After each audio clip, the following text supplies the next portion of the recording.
Mr. Chair. Yeah, go ahead. Yung, in relation to the question of the chairman a while ago, yung halimbawa, black dito sa Pilipinas, pero yung mga Chinese mismo, halimbawa, yung operator mismo na Pogo, gusto magsugal, andito sila sa Pilipinas, pwede ba silang tumaya? Hindi po, Mr. Chair, kasi naka-block po yung website nila. Meron po tayong IP blocking that you cannot access the websites of the offshore gaming operators dito po sa Philippine territory. Sigurado tayo dyan? Yes, Mr. Chair. Kasi yun nga, yung pinanggalingan nga ng bets, hindi nyo ma-ascertain kung saan galing dahil I don't know kung how deep is your control and regulation mechanisms pagdating sa Pogo. Baka mamaya naghihintay lang kayo dyan kung ano ibibigay nilang data sa inyo. Talaga bang lahat ng Pogo operations, kuhaan kayo doon? Adept kayo doon sa lahat kung may kailangan nating malaman? Or baka prohibited rin kayong pumunta doon? Police nga, prohibited nga pumasok. Kayo, hindi kayong makialam sa mga systems nila, mga gano'n? Yes, Your Honor. Nire-require po natin sila we require them to submit a IP blocking certificate. And then at the same time, yung bago po makapaglaro yung player, we also have yung KYC or yung Know Your Customer. So they have their player registration. So they can ensure na wala pong player that comes from within Philippine territory. Yeah, siniguro ko lang tinanong sa inyo dahil as para sa inyo, yun talaga, yun nangyari. Baka mamaya ba, mayroon pang otherwise, mayroon pang pwedeng mangyayari na aside from that na alam ninyo. Kaya yun lang. Mr. Sir, can I continue with the questions? Sure. Yung sinong representative ng Finance, Department of Finance? Ma'am, ikaw ba yung last time nandito? During the committee hearing on public order and dangerous drugs related to Pogo incidents? The first hearing, Mr. Chair, Your Honor. Gusto ko lang itanong ulit yung tanong ni Senator Chis Escudero. Yung stand ng DOF is talagang social cost outweigh the economic or the revenues collected from Pogo, economic gains. Social cost outweigh the economic gains. Ngayon, tinanong niya kayo ulit na how do you measure? Mahirap man din na i-measure natin via emotions. How can you quantify the measurement of social cost? Bakit nyo nasabi yun?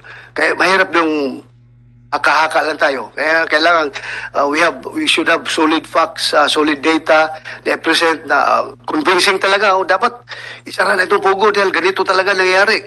So, kung in the absence of that evidence, we are very unfair to the Pogo operators, di ba?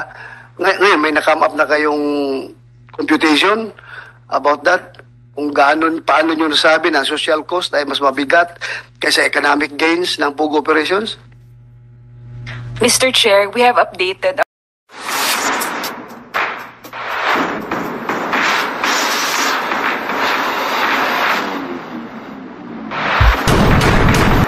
our latest run.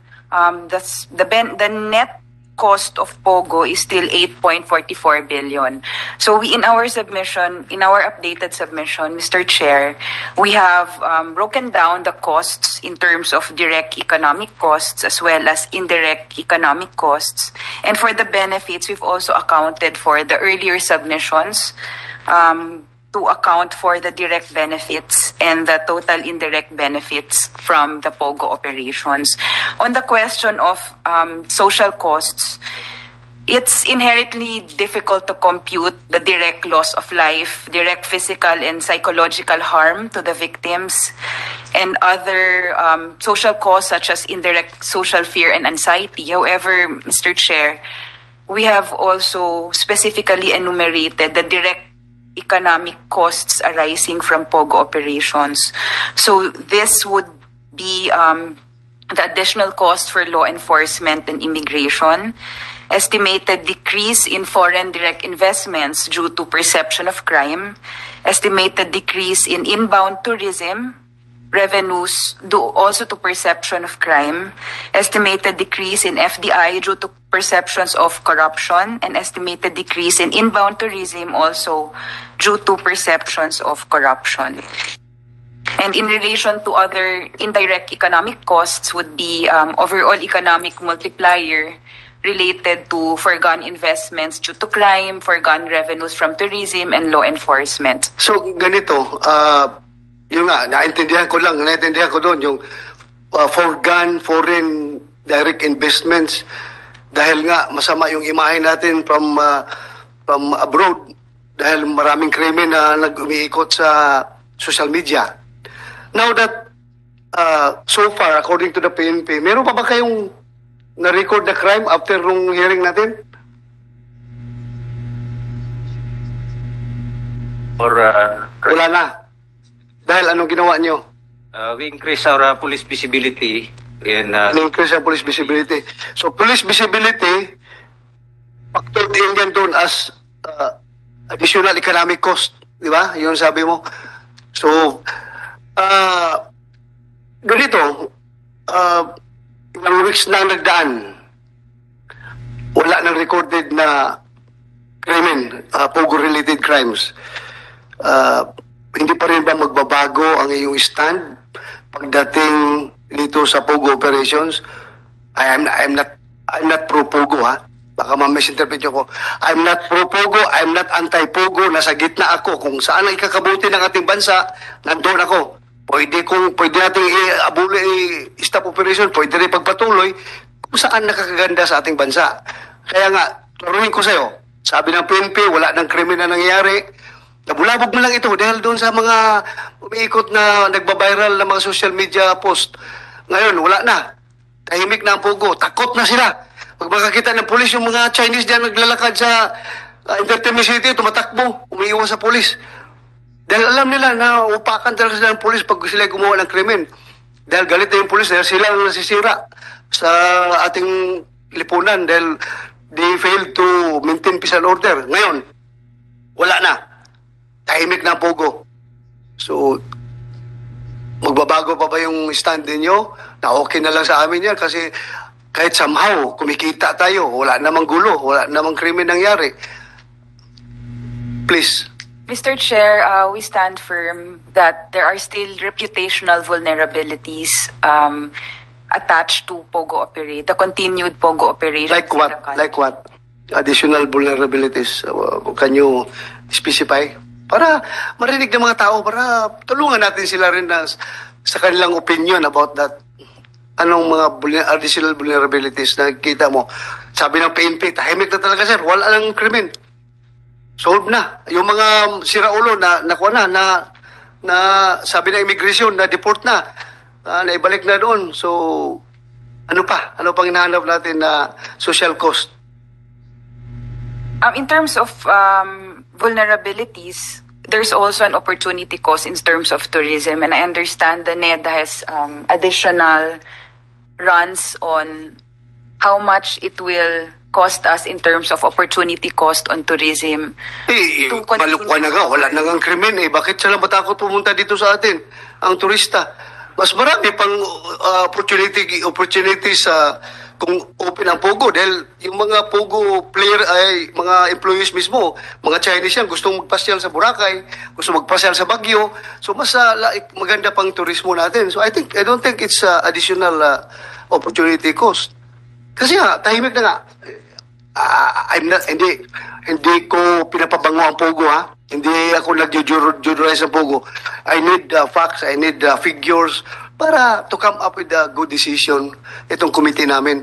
Kasi yung committee ni chairman at saka yung committee ko ay kailangan yung aming findings ay hindi magkasalungat.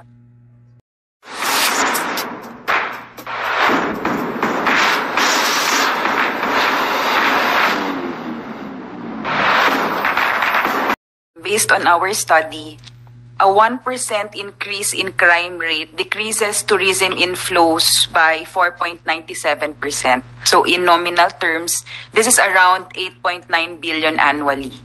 So gumanda na ang crime rate nga eh. Nawala na yung Pogo-related crimes. Gumanda. So hindi na tayo magkakaroon ng additional social cost. We are just seeking your help to convince the people na tama yung aming decision. Tama yung aming findings sa committee. Yun lang nahanap namin. But anyway, basta yun lang sa amin na kailangan natin ng data. Ha?